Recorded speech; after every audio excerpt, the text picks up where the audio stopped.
इसलिए जागते रहो क्योंकि तुम ना उस दिन को जानते हो और ना उस घड़ी को। Hello friends, I'm Carol Shehzad And I'm Abner Rumail.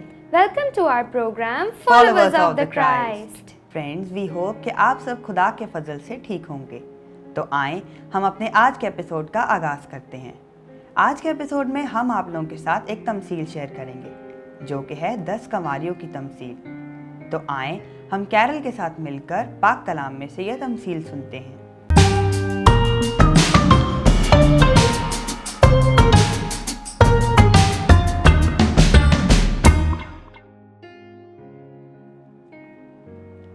हम खुदावन के पाक कलाम में से पढ़ेंगे मुकद्दस मत्ती की अंजील उसके 25वें बाब की पहली से 13वीं आयत तक। तब आसमान की बादशाही उन 10 कंवारियों की मानद होगी जो अपनी मशलें लेकर दुल्हा के इस्तकबाल को निकलीं। उनमें 5 बेअकल और 5 अक्लमंद थीं। जो बेअकल थीं उन्होंने मशलें ले लीं पर तेल अपने साथ ना लिया, मगर अक्लमंदों ने अपनी मशलों के साथ अपनी कुपियों में तेल भी ले लिया। जब दुल्हा ने देर लगाई तो सब ऊँघने लगीं और सो गईं। आधी रात को धूम मची कि देखो दुल्हा आता है, उसके इस्तकबाल को निकलो। इस पर वो सब कंवारियाँ उठकर अपनी मशलें दुरुस्त करने लगीं और बेअक्लों ने अक्लमंदों से कहा, अपने तेल में से हमें भी दो क्योंकि हमारी मशलें बुझी जाती हैं। अक्लमंदों ने जवाब में कहा, शायद हमारे तुम्हारे दोनों के लिए काफ़ी ना हो, तो बेहतर ये है कि बेचने वालों के पास जाओ और अपने वास्ते ख़रीद लो। जब वो ख़रीदने गई तो दुल्हा आ पहुंचा और वो जो तैयार थीं उसके साथ शादी में चली गईं और दरवाज़ा बंद हो गया। फिर वो दूसरी कंवारियाँ भी आईं और कहने लगीं, ऐ खुदावन, हमारे लिए दरवाज़ा खोल दे।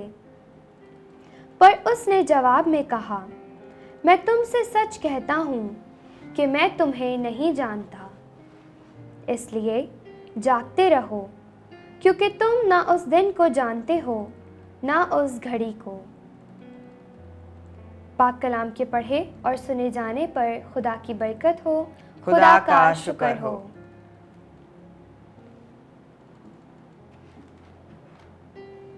फ्रेंड्स, इस तमसील में हमने पढ़ा कि 10 कंवारियाँ थीं जिनमें से 5 अक्लमंद और 5 बेअकल थीं। अक्लमंद कंवारियों ने अपनी मशलों के साथ कुपियों में तेल भी लिया, जबकि बेअकल कंवारियों ने सिर्फ मशलें ही ली। जब दूल्हे के आने का वक्त हुआ तो तेल की कमी की वजह से बेअकल कंवारियों की मशलें बुझ गईं। तो उन्होंने अक्लमंद कंवारियों से तेल मांगा, लेकिन अक्लमंद कंवारियों ने उनसे कहा कि ये तेल हम दोनों के लिए काफ़ी ना होगा, तुम जाकर बेचने वालों से अपने लिए तेल खरीद लाओ। जब वो कंवारियाँ तेल खरीदने गईं तो पीछे से दूल्हा आ पहुंचा और वो जो तैयार थी उसके साथ शादी में चली गईं और दरवाज़ा बंद हो गया। फिर बेअकल कंवारियाँ भी आईं और उन्होंने दूल्हे से कहा, ऐ खुदावन, हमारे लिए दरवाज़ा खोल दे। लेकिन दूल्हे ने उनसे जवाब में कहा, मैं तुमसे सच कहता हूँ कि मैं तुम्हें नहीं जानता। इस तमसील के ज़रिए खुदावन यीशु मसीह हमें समझाना चाहते हैं कि खुदा की बादशाहत में दाखिल होने के लिए रूहानी तैयारी बहुत ज़रूरी है। फ्रेंड्स, इस तमसील में 10 कंवारियों से मुराद हम सब लोग हैं। मशलें हमारी ज़िंदगी और हमारे ईमान को ज़ाहिर करती हैं और तेल वो नेकी, वफ़ादारी और दुआ की ज़िंदगी है जो हमें खुदावन यीशु मसीह की आमद के लिए तैयार रखती है।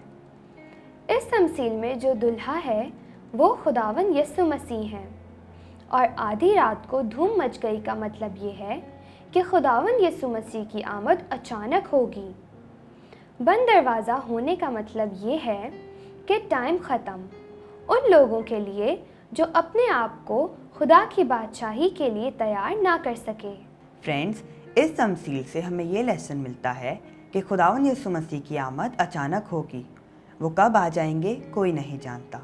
اس لیے ضروری ہے کہ ہم میں سے ہر ایک شخص اپنے آپ کو روحانی طور پر تیار رکھے، کیونکہ پاک کلام میں لکھا ہے کہ بادشاہ آیا اور وہ جو تیار تھی اس کے ساتھ چلی گئیں اور دروازہ بند ہو گیا۔ لہٰذا ہم میں سے بھی جو لوگ تیار ہوں گے صرف وہی اس کے ساتھ جائیں گے۔ تو فرینڈز آئیں ہم اپنے اوپر غور کریں کہ کیا ہم ان 5 عقلمند کنواریوں کی طرح تیار ہیں جن کی مشلیں جل رہی تھیں اور جن کے پاس تیل بھی تھا، یا ہم ان 5 بے عقل کنواریوں کی طرح ہیں جن کی مشلیں بھی بجھ گئی تھیں اور تیل بھی نہیں تھا؟ اگر ہم ان بے عقل کنواریوں کی طرح تیار نہیں ہیں تو ہمیں چاہیے کہ ہم آج سے ہی اپنی زندگیوں کو بدلیں اور اپنے آپ کو روحانی طور پر تیار کریں، تاکہ جب خداوند یسوع مسیح کی آمد ہو تو ہم ان کے ساتھ خدا کی بادشاہت میں داخل ہو سکیں۔ فرینڈز وی ہوپ کہ آپ کو آج کا ایپیسوڈ بہت اچھا لگا ہوگا اور آپ نے اس ایپیسوڈ سے بہت کچھ سیکھا ہوگا۔ ملتے ہیں نیکسٹ ایپیسوڈ میں، تب تک کے لیے گڈ بائے۔